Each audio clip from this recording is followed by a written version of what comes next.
Now what she's up against is folks lying about her border record, calling her a border czar. Vice President, how did you decide that right now was the right time to make your first trip to the border? Well, it's not my first trip. I've been to the border many times. As the person in charge of the response. So, the important aspect of this visit is leading this visit after the work that we did in Guatemala and Mexico.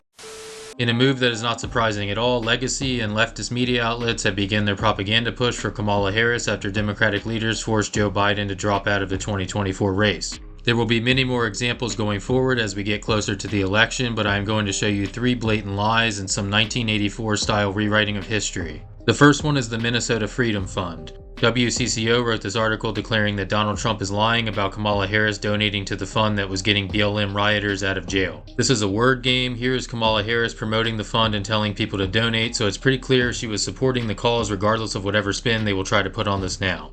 The next one is the ranking of Harris as the most liberal senator in Congress by GovTrack. Now that she is running in a nationwide election, they need to end that narrative. So what did GovTrack do? At first they added a correction to their previous articles linking to that list, stating that they were in fact wrong at the time and she definitely wasn't the most left-wing senator after a second look. However, they didn't just stop there. After getting backlash online, most likely from both sides, they decided to just take the page down entirely and it now shows up as a non-existent URL. They even put a disclaimer on their site that reads, "We retracted our single-year legislative report cards after warning about their unreliability." AKA, it made Harris look bad, so we changed our entire website format to accommodate the left-wing political class. Lastly, we have the narrative that Harris was never the border czar. The argument they are attempting to make is another play on words, that because technically this is not a position, therefore she never held the job. The problem is that media outlets were the one referring to her as the border czar in the first place, which makes it pretty easy to point out their lies here. Quote-unquote border czar.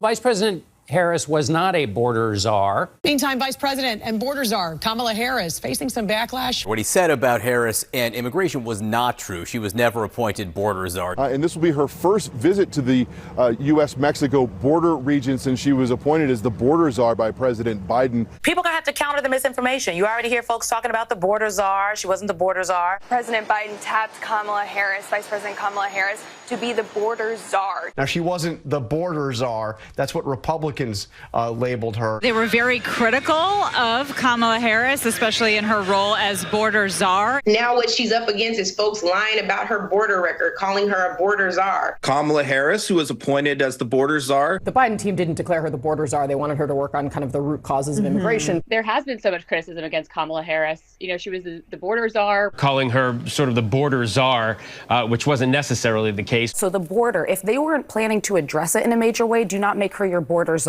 While they are trying to confuse people with the wordplay, the fact of the matter is that Kamala Harris was absolutely appointed by Joe Biden to deal with the southern border. Don't take my word for it. Here is Joe Biden and Kamala Harris talking about it. I've asked her, the VP, today, because she's the most qualified person to do it, to lead our efforts with Mexico and the Northern Triangle and the countries that help. We're going to need help in stemming the movement of so many folks stemming the migration to our southern border. So, Madam Vice President, thank you. I gave you a tough job and you're smiling, but there's no one better capable of trying to organize this for us. Well, thank you, Mr. President, and for having the confidence in me. And there's no question that this is a challenging situation. As the President has said, there are many factors that lead President to leave these countries. And while we are clear that people should not come to the border now, we also understand that we will enforce the law, and that we also, because we can chew gum and walk at the same time, must address the root causes that cause people to make the trek, as the President has described, to come here. Needless to say, the work will not be easy, but it is important work. It is work that we demand and the people of our countries, I believe, need to help stem the tide that we have seen. Also, if she was not in charge of certain things related to the border, she would definitely not have answered this question, confirming that she was responsible for stopping the border influx. Vice President, how did you decide that right now was the right time to make your first trip to the border? Well, it's not my first trip. I've been to the border many times. As the person in charge of the response. So, The important aspect of this visit is leading this visit after the work that we did in Guatemala and Mexico. Because as I've long said, I said back in March I was going to come to the border, so this is not a new plan. But the reality of it is that we have to deal with causes and we have to deal with the effects.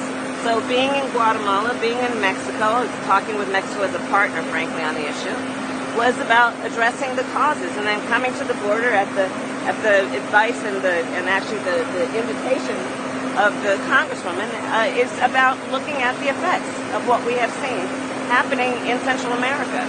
And so I'm glad to be here. It was always the plan to come here, and I think we're going to have a good and productive day. The narrative they are trying to sell is that because she was tasked with stopping the so-called root causes of illegal immigration, she did not play a role in the Biden border numbers. Not only does that narrative not make logical sense, it's actually worse because she was supposed to be stopping illegal immigration before it came across the border, something that she obviously did not do. So whatever way you want to slice it, she owns these numbers just as much as Biden does. Democrats arguing that Harris's job was purely diplomatic and that she was focused on the root causes of migration, specifically from Mexico and the Northern Triangle countries, El Salvador, Guatemala, and Honduras.